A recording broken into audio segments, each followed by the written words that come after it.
موت كاس كل ناس شاربوه قبر بيت كل ناس داخلوه यहाँ मुसाफिर है वही आखिर ठिकाना यहाँ हम सब मुसाफिर हैं वही आखिर ठिकाना कोई आगे रवाना है कोई पीछे रवाना وداعيا إلى الله بإذنه وسراجا منيرا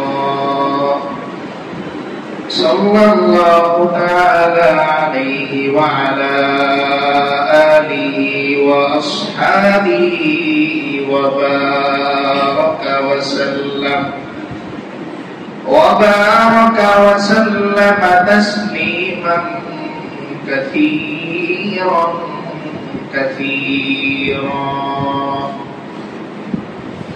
أما بعد فقد قال الله تبارك وتعالى في كلامه المجيد وفرقانه الحميد أعوذ بالله من الشيطان الرجيم بسم الله الرحمن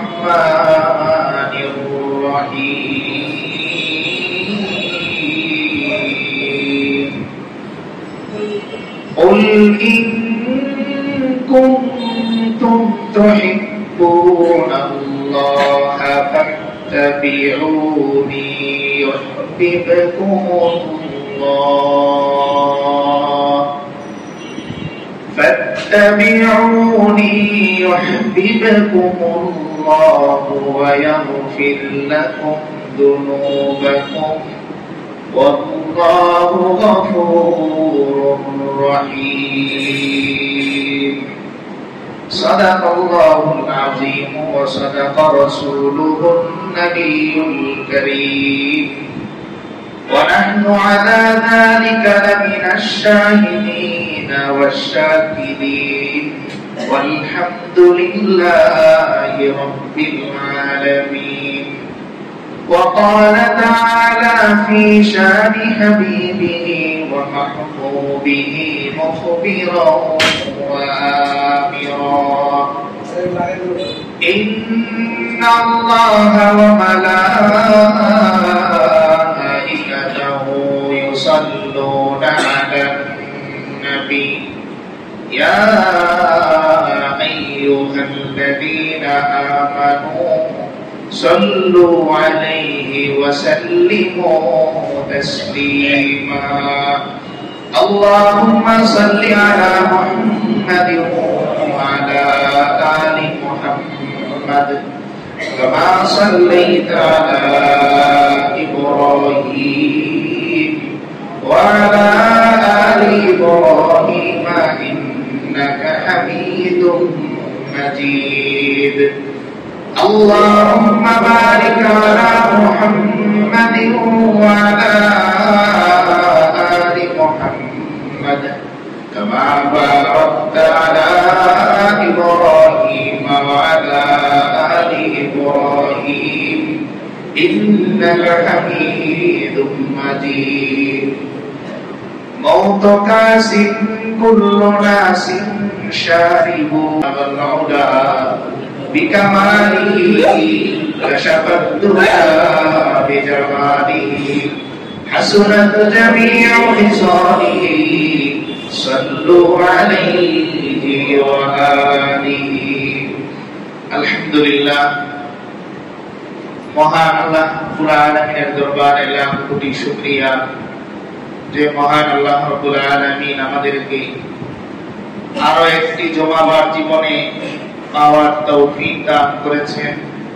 এজন্য আমরা সর্বপ্রথম সেই মহান মালিকের দরবারে শুকর আদায় করি। সকলেই বলি আলহামদুলিল্লাহ। আমাদের জীবনের প্রতিটি মুহূর্ত একটি করে সতর্ক বার্তা। প্রত্যেকটা সেকেন্ড আমাকে আপনাকে এই বার্তা দেয় যে আমার জীবন থেকে আরো একটি সেকেন্ড হারিয়ে গেল, যেই সেকেন্ড আমি আর কোনোদিন ফিরে পাবো না।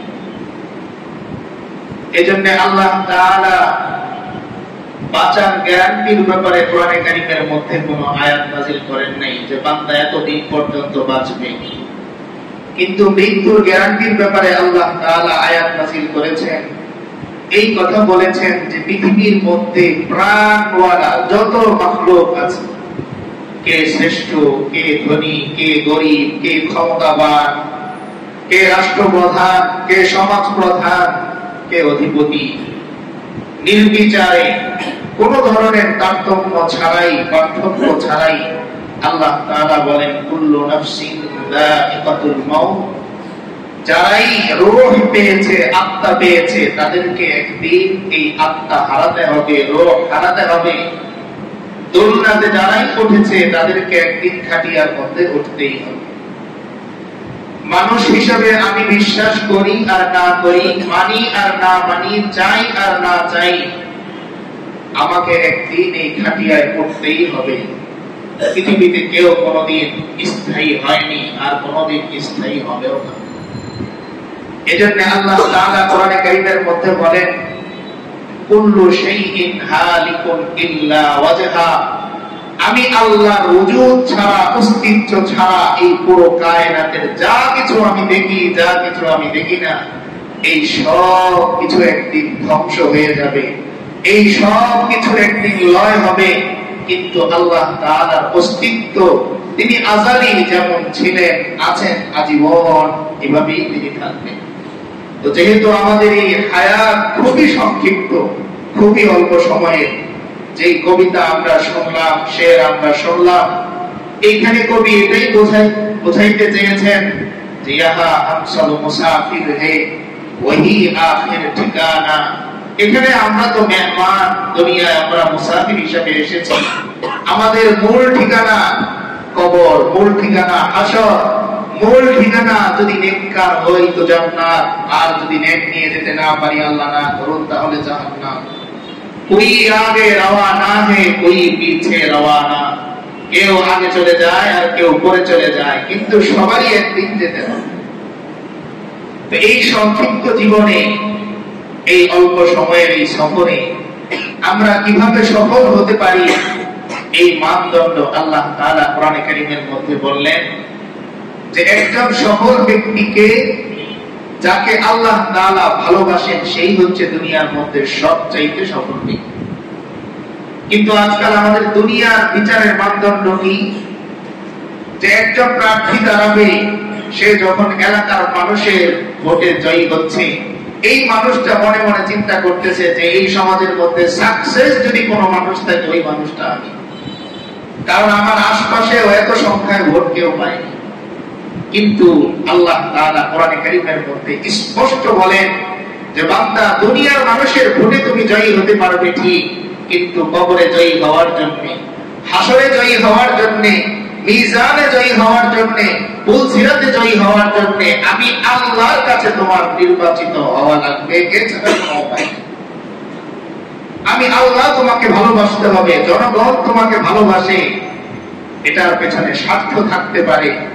যতদিন পর্যন্ত আমি আল্লাহর ভালোবাসা তুমি অর্জন করতে না পারবে, সন্তুষ্টি অর্জন করতে না পারবে, ততদিন পর্যন্ত পুরো পৃথিবীর মানুষ মিলে যদি তোমাকে স্বর্ণের মেডেল পরায়, যদি ক্রেস্ট তুলে দেয় যে পুরো পৃথিবীর মধ্যে এই মানুষটা সবচাইতে বেশি সাকসেস, কিন্তু আল্লাহ তাআলা বলেন ওর যদি ঈমান না থাকে, তার যদি নেক আমল না থাকে, সে তো আর কারুনের চাইতে বেশি সম্পদওয়ালা না, ফেরাউনের চাইতে বেশি সাকসেস মানুষ না। কিন্তু আজকে সেই ফেরাউন কোথায়, সেই কারুন নমরুদরা কোথায়? তো এজন্য দুনিয়ার মানুষের ভালোবাসা নয়, বরং সাকসেস হওয়ার জন্য কার ভালোবাসা অর্জন করা লাগবে? আল্লাহর ভালোবাসা অর্জন করা লাগবে। এখন কোথায়